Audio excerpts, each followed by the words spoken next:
Good morning, everybody. Welcome back to the channel. You know, some days I wake up and I can't even believe some of these headlines. We've got iguanas falling out of trees because of the cold. We've got Japan confirming ivermectin's efficacy. We're also going to talk about the metaverse church. Now they're trying to start churches in the metaverse. And we're also going to talk about the pharma industry failing horribly at reducing diabetes deaths, but yet they expect us to use their therapies and their stickers under mandate. Let's get into some of these stories today. Why frozen iguanas are falling from trees in Florida. Ever wonder what happens to an iguana when the temperature drops below 40 degrees? Well, in Florida, they fall out of the tree. Now, they're not dead. They just go into this weird state, this suspended animation, which to me is just really weird. And then as soon as the temperature warms back up, they wake up and run back up into the tree. Now, if you didn't know this, Florida has an iguana problem. There's millions of these things. And what they do is they ravage the trees and brush and growth along the canals, killing the trees basically. They strip the trees of mostly the flowers. They love the flowers and the leaves. And so in Florida, there's basically a bounty on these iguanas. You can shoot them on sight without a license. A lot of people eat them. It's crazy. And a lot of people figure, hey, why shoot them when you could just wait till it gets cold and pick them up off the ground? And so apparently this is what a lot of people are doing. Let's read this article.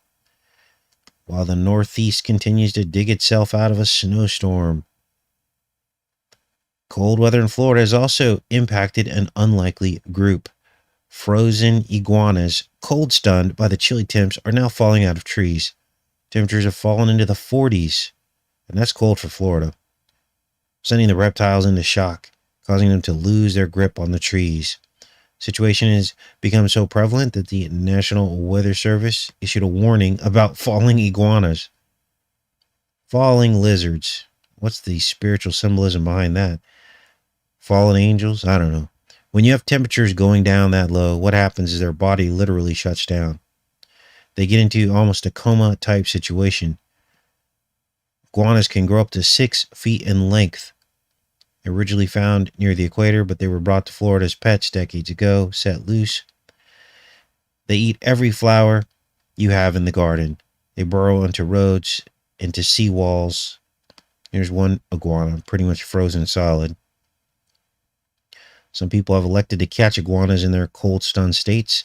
Others may try to warm them up, but experts say that's not the best course of action since the reptiles can bite when frightened. It's also illegal to heat them up and then release them. So what they don't tell you is that there's a bounty on these iguanas. And so you're not supposed to release them once they're caught. That's the reason why it's illegal to heat them up and then release them. It says here, the chill usually doesn't hurt them as long as temperatures eventually jump back to the 60s and 70s. Wow, unbelievable. So I also wanted to update you guys on things going on with Joe Rogan. Let's get into this next story. Now, if you haven't heard, there's a bunch of drama surrounding Joe Rogan right now. Many of you are following this story.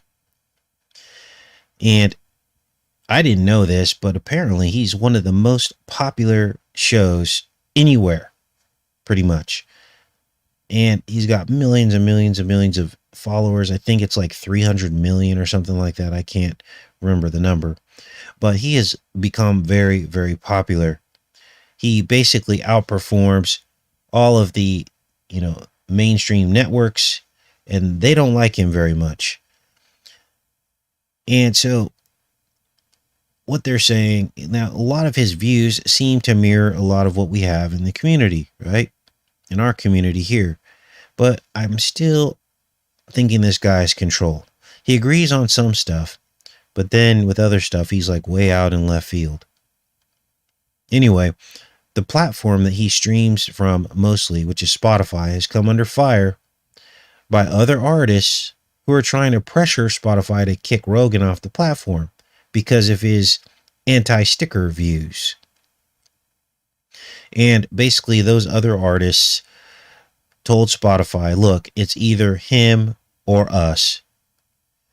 I mean, this is ridiculous. This is like a basketball team threatening to walk off the court if the ref doesn't eject a player who fouled one of their teammates. It's tasteless, it's juvenile, it's ridiculous, but this is the world we live in now, where people think that they can throw their popularity around and do popularity blackmail. Now, the people that came up against Rogan were these artists that you've probably never heard of unless you're in your 50s or 60s. Neil Young, Joni Mitchell, and Bruce Springsteen. Most people have heard of Bruce Springsteen. Now, I'm reading between the headlines on this, and I'm wondering, what was the whole operation behind this? Because we know this is fake news, but what was the whole operation behind this? What's really going on with why Neil Young, Joni Mitchell, and Bruce Springsteen would threaten to pull their Spotify accounts if Rogan didn't pull his? Now, I want to do a little Q&A because you guys are smart people. Why do you think they chose those three artists? What demographic is being targeted with Neil Young, Joni Mitchell, and Bruce Springsteen coming against Rogan? Let's see who gets it first.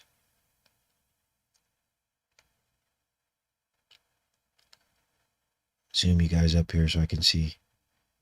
So what do you think the thought process is by choosing those three artists to come against Rogan? And think demographics.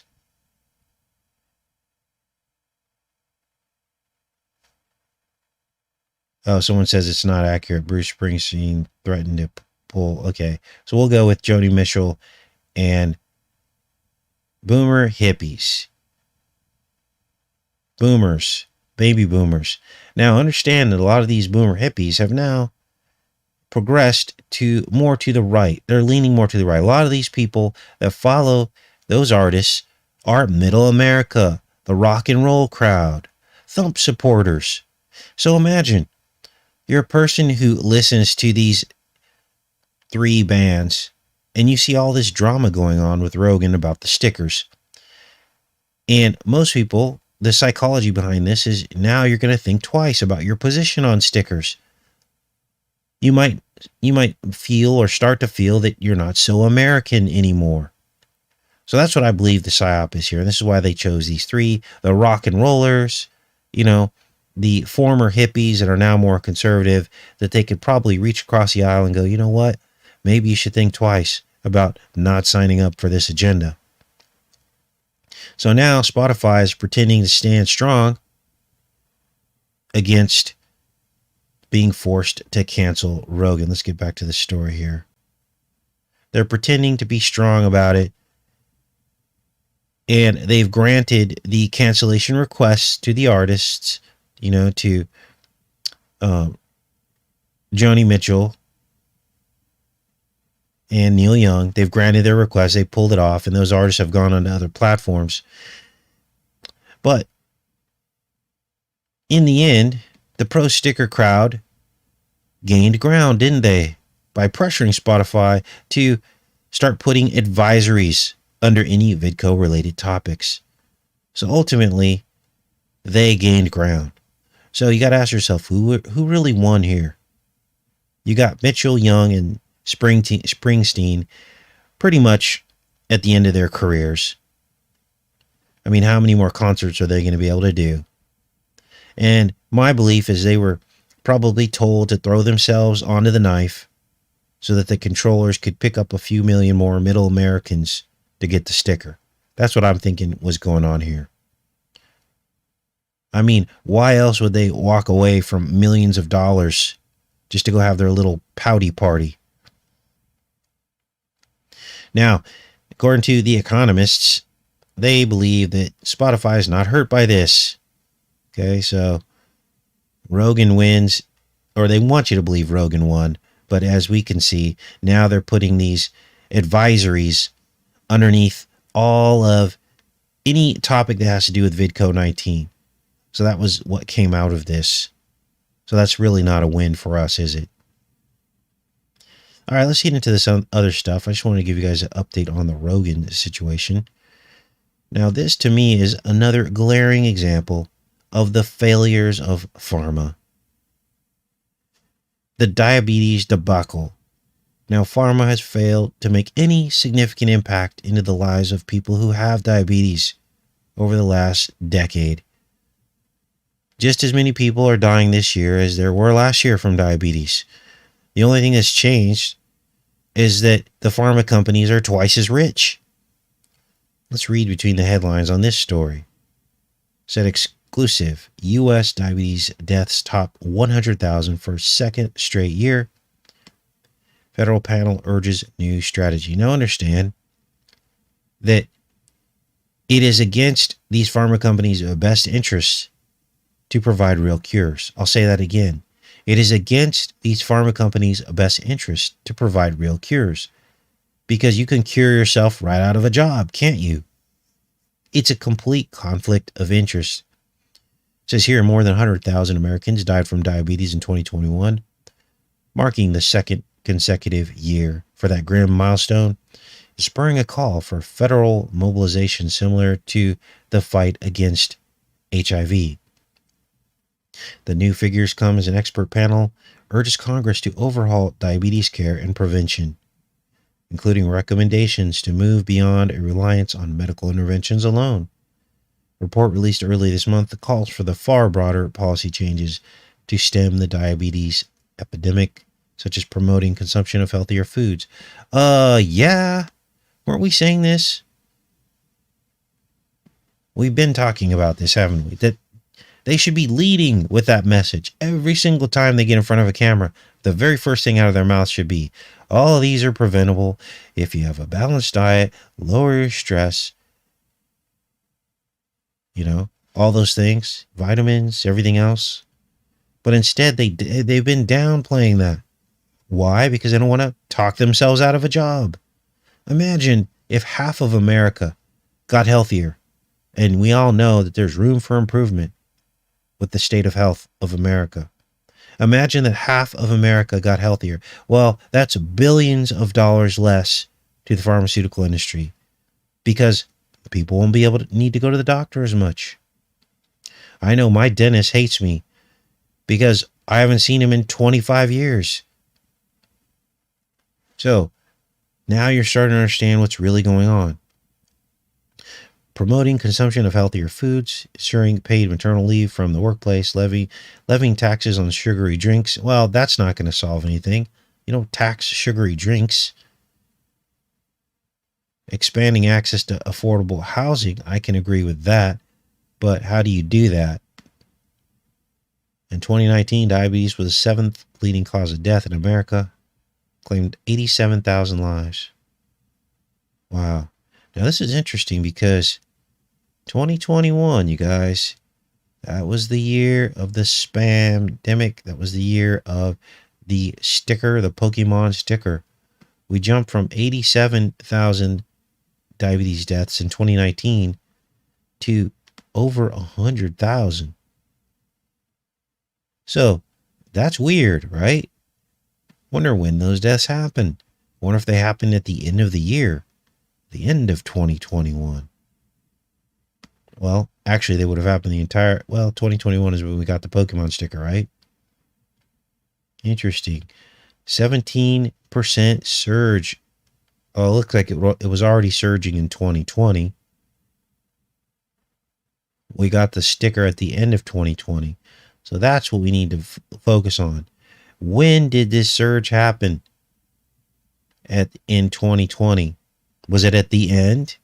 Was it when the Pokemon sticker came to market? I'm not saying the two are connected, but you got to research this stuff. Right? I mean, I'm not saying the two are connected. And then it rose 15% in 2021 compared to the pre-spamdemic level. Now, of course, the powers that be say that the, VidCo-19 can probably cause more deaths if you have a comorbidity like diabetes. So that's probably what their story is. Oh, it says it excluded deaths directly attributed to VidCo-19. And even after that, it rose 15 to 17%. Unbelievable. So I'll dig further into this story because, they're not going to tell us the truth about everything. Now, this next story is a story that got Rogan into a little bit of trouble because just 24 hours after he came out and basically apologized for his comments that caused the Spotify controversy, he made a statement about a news story that broke. Now, I'd already had this story in my lineup here, but basically there's this Japanese company who's doing clinical trials on ivermectin. Remember how it was dismissed and mocked as a treatment for VidCo? Well, now all of a sudden it's being studied by this pharmaceutical company that says it's been shown to have an antiviral effect. What? Okay, let's try to figure this one out. I'm going to go back to the chat, little Q&A here. Now, why now do you think that these pharma companies are all of a sudden revealing that the mectin actually could work? Let's see who gets the answer to this one. Why now all of a sudden are they coming out with this? Because they weren't coming out with it before, were they? Problem with solution. I think a couple of you got it already.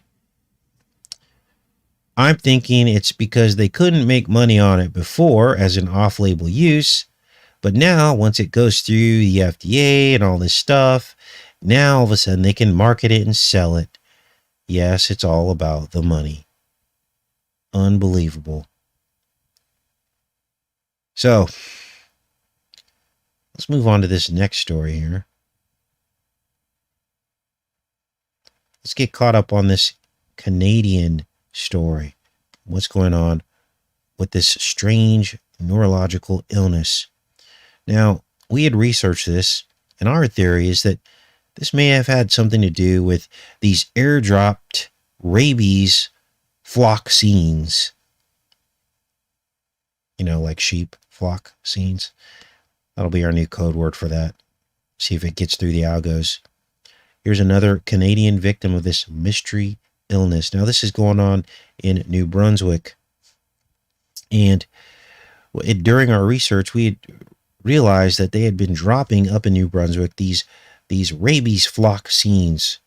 And we postulated that some of the older technology of these rabies floxines, which were cultured in sheep brains, could have gotten mixed in with the newer type of floxines. And we all know that sheep and cow brains carry mad cow disease, and the symptoms seem to match exactly what these people are experiencing in New Brunswick who come down with this illness. Now, this is a cluster. Estimates are from anywhere from 50 people to hundreds of people coming down with this. And of course, Canada is claiming that they have no idea what is causing it. Now, it's interesting because I think Dabu did a story on Alabama dropping some of these very same rabies floxine pellets out of planes for the wildlife to eat. And all it takes is one or two of these pellets to, have been cultured in a sheep brain, which is how they used to do it. This was as recently as 10 years ago. And there are some countries that still use the sheep brain cultured rabies floxines. I think India and somewhere in Africa, they use them still, which could and are likely to be contaminated with the mad cow illness. So let's read this story, get caught up on this. For more than 2 years, dozens of people in the Canadian province have suffered from a distressing array of neurological symptoms. Now, notice the time frame here. 2 years. That's been during the time of the spam-demic. And many of these people got sick after the vaccines came out.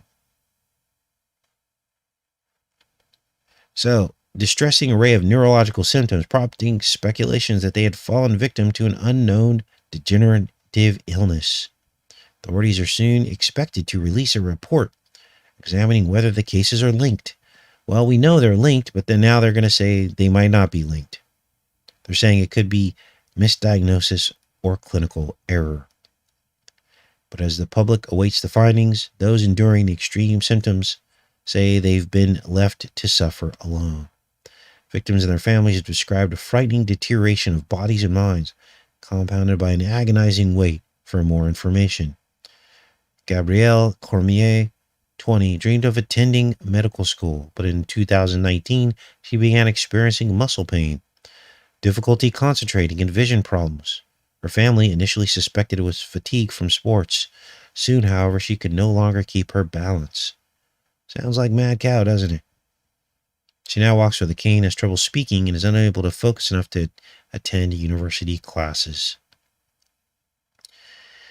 The broader public first became aware of the illness last March after a leaked government memo asked doctors to be on the lookout for patients with symptoms similar to Creutzfeldt-Jakob disease. The government called it a cluster of neurological syndrome of unknown cause. At the time, the province was working alongside federal scientists to make sense of the suspected cases. So, unbelievable. Whoa. They actually went with our theory. Look at this. Whoa, let's read this. At the time, the province was working alongside federal scientists to make sense of the suspected cases. Internal documents obtained by the Freedom of Information request and seen by the Guardian show that after a battery of diagnostic tests proved inconclusive, the province's Department of Environment and Public Health units began exploring the possibility of environmental causes, including blue-green algae, toxicity in shellfish, chronic wasting disease, and even glyphosate, a controversial forestry herbicide. No, that's not it. We're talking about a floxine, wildlife floxine. So they did not take our theory into account. So that's the story, the update on this. And again, I'll link this story if you're interested in the pinned comment. Now, this man to me is a hero. This is true faith. This man turned down a life-saving kidney transplant over his hospital's Pokemon sticker policy. He says he will die free. Now, he will go to his grave knowing that he put complete faith in the Most High. These kind of stories inspire me. We don't need their miracle medicine. I mean, how did we get by for thousands of years before pharmaceuticals and medicine? This guy was willing to give his life. And I hope that tens of thousands of people are won to the Lord through stories like this. Now, you would think at a certain point, someone would just give in and go, okay, I need a kidney. Just give me the dang Pokemon sticker. But in this case, Chad Carswell decided to just go out. Unbelievable. An unstickered North Carolina man turned down a life-saving kidney transplant over a hospital's policy to get the sticker. He is also a double amputee and undergone major heart surgeries. Wow. And he's dialysis 3 times a week because his kidney is working at only 4%. Now, I wonder why he was a double amputee. I wonder if this guy was a veteran. Unbelievable. He said doctors at the hospital told him he needed a kidney transplant to survive. But the hospital said that they have to give him a sticker. He turned down the surgery. I was born free, I will die free. I'm not changing my mind. Wow. Hero. in my opinion. Now, let's get into some more of these stories here as we start to wind down the show. Now, this is funny because now these billionaires, they want to start making money again. With the economy the way it is, the labor market basically is virtually non-existent. Their little exercise now has to come to an end in order for them to start raking in the profits again. Now, they're downplaying this in the media. I mean, they're saying, yeah, they can't find workers, but that's only to try to incentivize people to come work for them. But I think the problem is far worse than they're admitting to.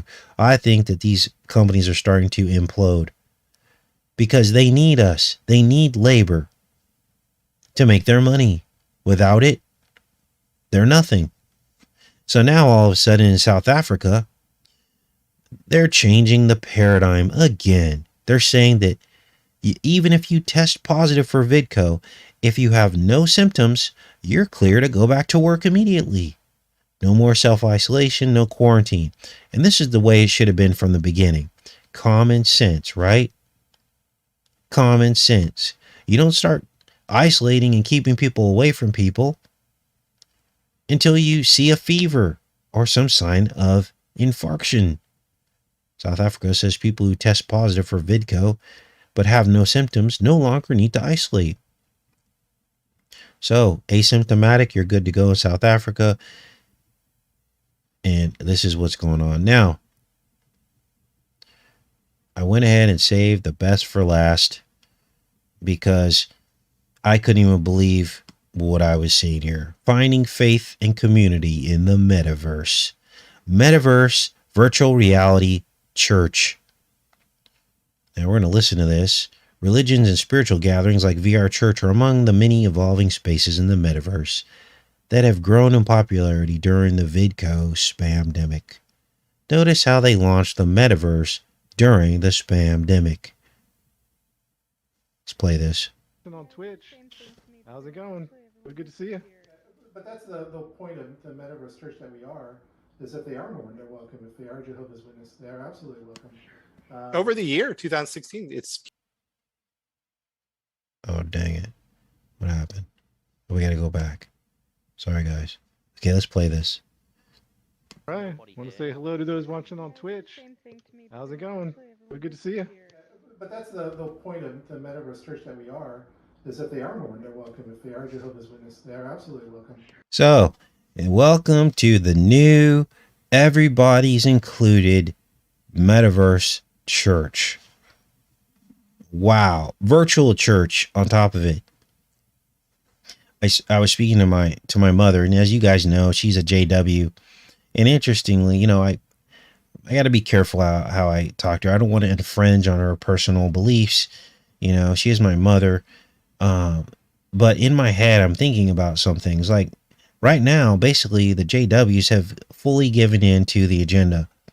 They haven't quite come out and said for people to go get the Pokemon sticker, but they've given up their right and freedom to go door to door. Now, never in the history of the JWs have I ever heard them give in to a government and stay away from people going door to door. This is what they're renowned for. This is what they're known for. This is what they've been doing for decades, generations. And they gave in, and now they do not go door to door. Now they simply do everything virtually. And I remember, you know, when this all started, they switched over to Zoom. So Zoom is being heavily used by the JWs. They do all their meetings through Zoom. They don't even meet anymore. So this is a sign of the times, a huge indicator that something is going on. Over the year 2016, it's people started at 10. In 2017, more people showed up. Other people who identified with faith. Look at this. Are you kidding me? Look at the hexagons, you guys. 6-sided hexagons. So this is the virtual church. Let's see what else is on this here. 1, 2, 3, 4, 5. So they got 5 seats each. 5. These almost look like teeth. Like they're being devoured by the church. Here's the arch here. And I can't stop it. So let's keep playing this here. This is my first time looking at this, so bear with me. Said, hey, I want to help out and volunteer. And so there was like this epiphany where we were like, oh, wait a minute, we have this, I think we just planted a church. We started a church. We have all the functions of how you would think a physical church, or how we would define. There's the nativity scene. Wow. Physical church. We're expressing that here in the metaverse.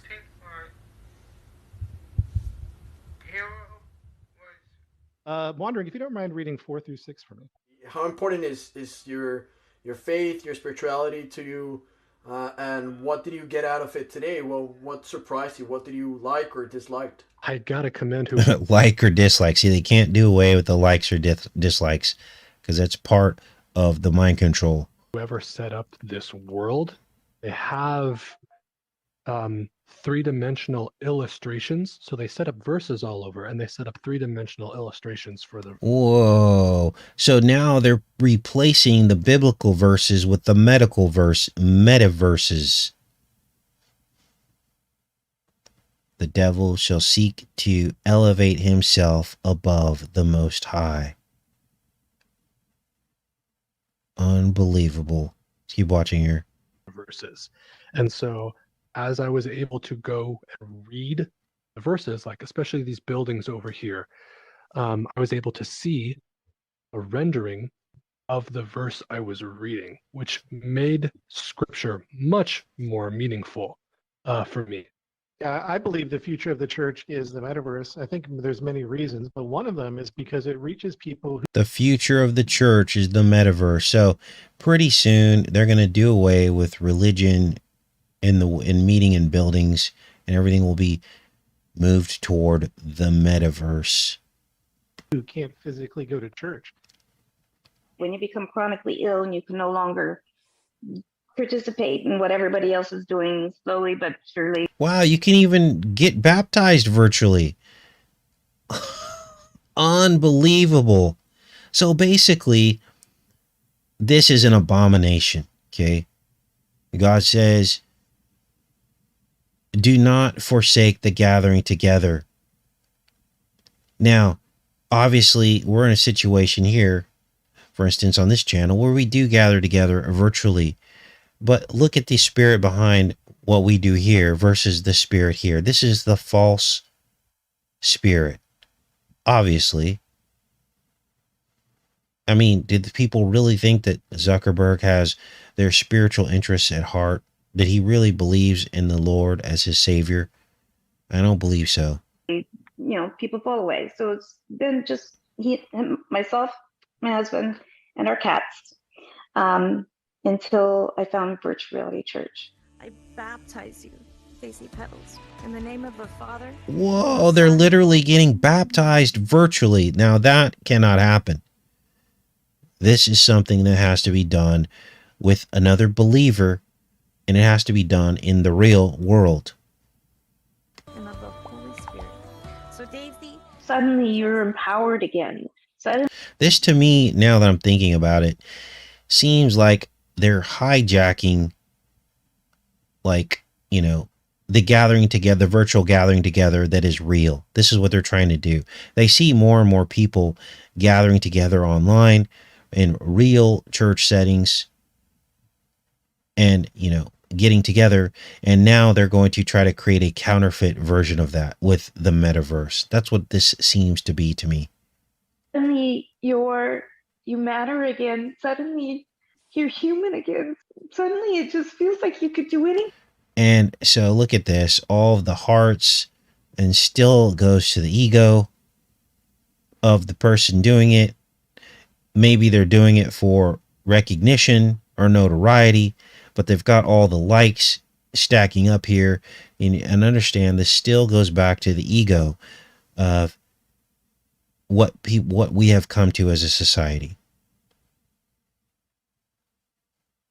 Basically, you know how people behave that want to be stars. Let's keep watching here. In the world again, where you were just told over and over and over again you couldn't do anything. I baptize you now in the name of the Father and of the Son and of the Holy Spirit. Some have questioned the validity of this virtual sacrament. That would be us. We're questioning it. Theological reflections is like our bodies matter in part because God came in human form and showed great compassion and empathy for the embodied human. And so as we meet more and more in digital spaces, what are the implications for that?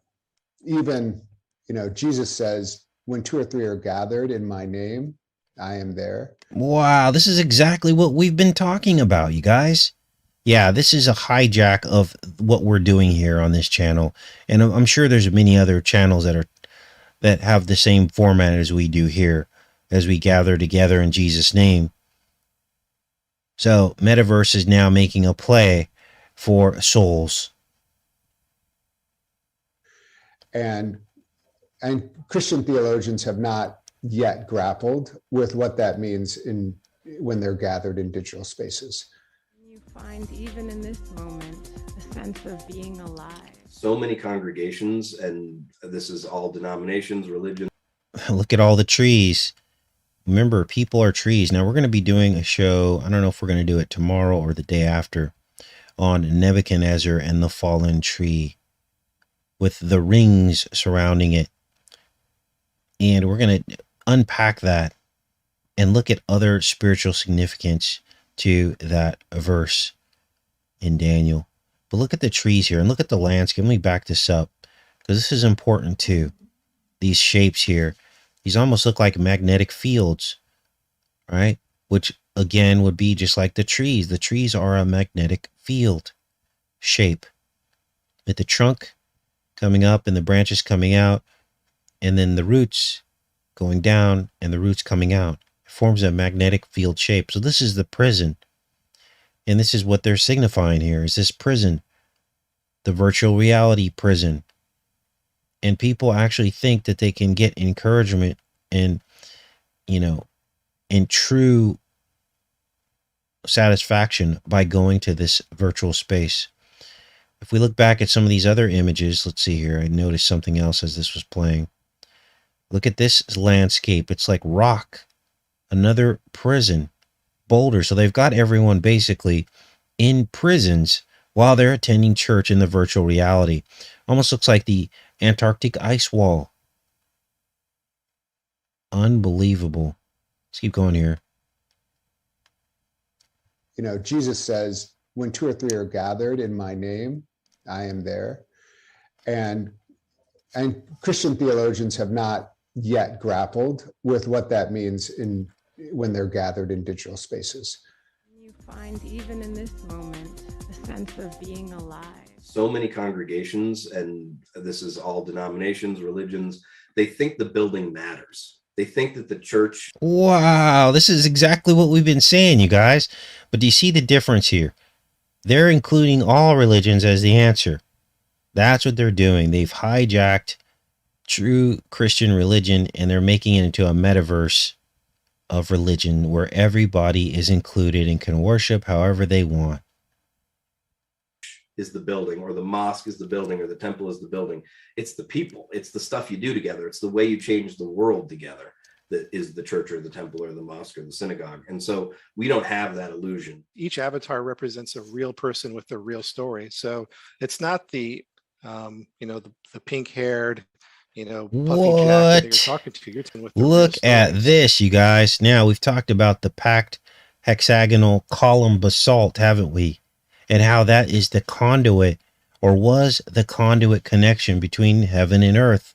They were all cut down, and what we have left are tree stumps. Now, we'll be talking about that when we talk about Nebuchadnezzar and the dream and the tree that was cut down, because I believe that what that entire story was talking about in the Bible was one of these tree portals.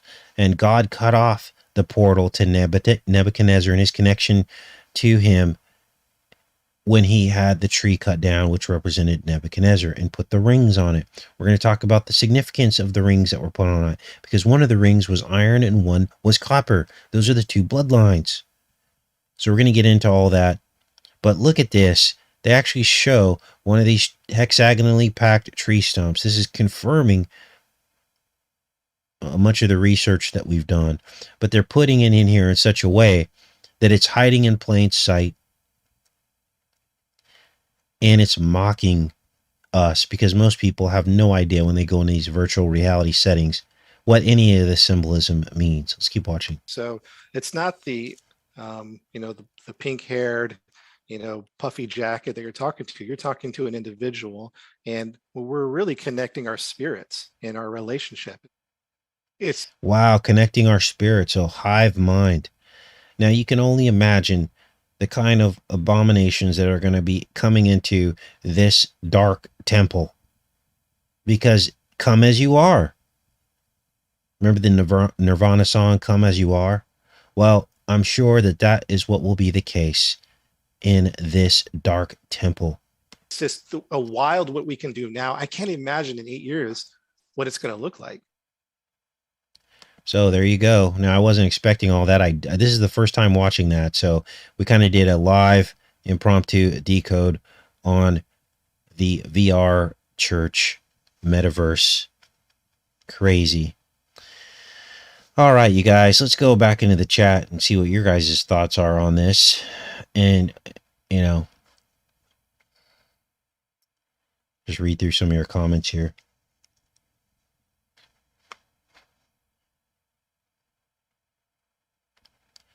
Takes a minute to catch up. See, so they're totally making a play for the virtual gathering together, and they've just twisted it into their own version of it. The algos must have seen this happening and going on across the internet, not just on this channel.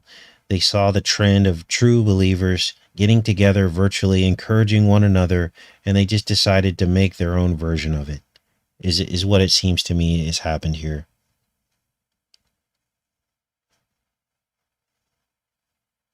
I'm just blown away right now. I'm speechless.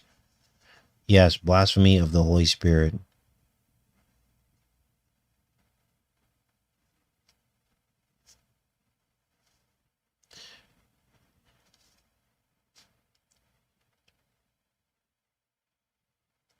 Okay.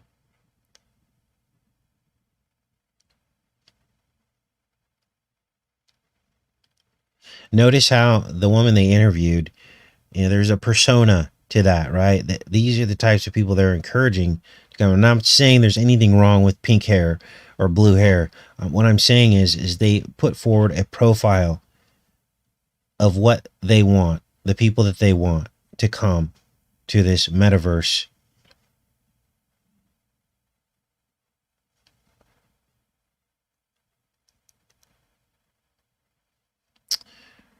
Yeah.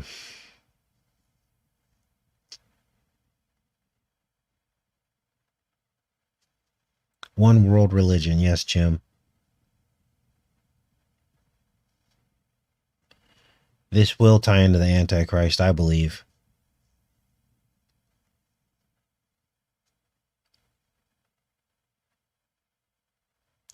It's the further de-spiritualization and severing of the connection to God. And that they need that to happen first before the Antichrist comes. I mean, I can see it now, and people are probably there's going to be, very bad actors probably entering into these rooms, into the metaverse virtual reality church, to basically take advantage of the people that attend the church, scammers, and all of that. I can see it now. And they'll have a field day with those poor victims, people thinking that they're going into the right place and just becoming fodder for the enemy. Sheena says the mark of the beast. You have documents to prove it. Yeah, anybody can email me at caseybrown1973@gmail.com. If you send a link, please just attach a few sentences as to what you want me to look at, like the timestamp. And please try not to make the email too long. That way I can look through more emails.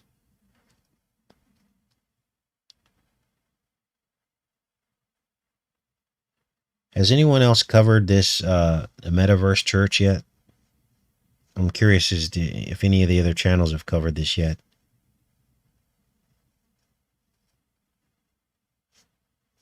Now, I have another show scheduled that I just finished researching this morning, which is why I was a little bit late. People jumping out of windows. And it all started with this MK Ultra programming that happened in the I think it was the 1940s. So I was doing a lot of research on that. And I mapped all of these jumps out, and all of them appeared within like a 10-block radius in Manhattan, going back several decades. Now, the guy at the head of this MK Ultra program, his name was Gottlieb, and we've all heard that name before, haven't we? It was Thump's FDA appointment, the guy that said that he was going to pressure states to do away with religious exemptions. That was the guy that Thump chose to head the FDA. Well, I did a little research, and I believe that Scott Gottlieb was actually a grandson of this original Gottlieb MK Ultra guy who caused some guy to jump out of a window after he gave him LSD. I think the two are related. I went through and tracked the bloodline, and I believe that we found what we were looking for. So we'll cover all that as well. So now the question is, why would Thump appoint a pedigreed MK Ultra person to head the FDA? That would be the question, right? So we'll get into that. I'll show you the proof and the evidence of what I found. I'm about 80% sure the two are related. Let me show you. So this is Cindy Gottlieb, Mr. MK Ultra himself. Worked for the CIA right there, as you can see. And then here, of course, is Scott Gottlieb, both from New Jersey. And he stated publicly that he was going to pressure the states to get rid of their religious exemption. Why would Thump hire a guy like this? Makes absolutely no sense. Well, it makes sense to me, but I've been trying to convince the people that still believe in him of some of, why he makes some of the decisions that he does. It's because he's not who he says he is. It's all just a joke. It's all a lie. All right.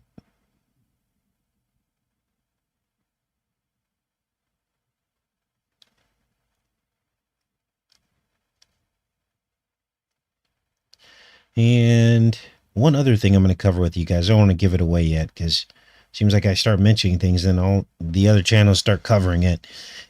I know you guys like to always see our perspective. So even if you see it somewhere else, you'll still, watch and see what we have to show you guys. But I'll save that one for another day. But it's another very important show that we're going to cover. So lots to cover. If you're new to the channel, we do come on every single morning, except like the weekends. And we come on at about 8 a.m. Eastern Standard Time, which is 5 a.m. Pacific Time, if you're like in California. And so even if you don't get a notification, because like 90% of you are not getting notifications for this live show. So even if you don't get a notification, just set your alarm and wake up and go to the channel and you'll find the live show already in progress. So you don't have to wait for a notification because YouTube is actively trying to silence this channel. All right, let's go into the chat here.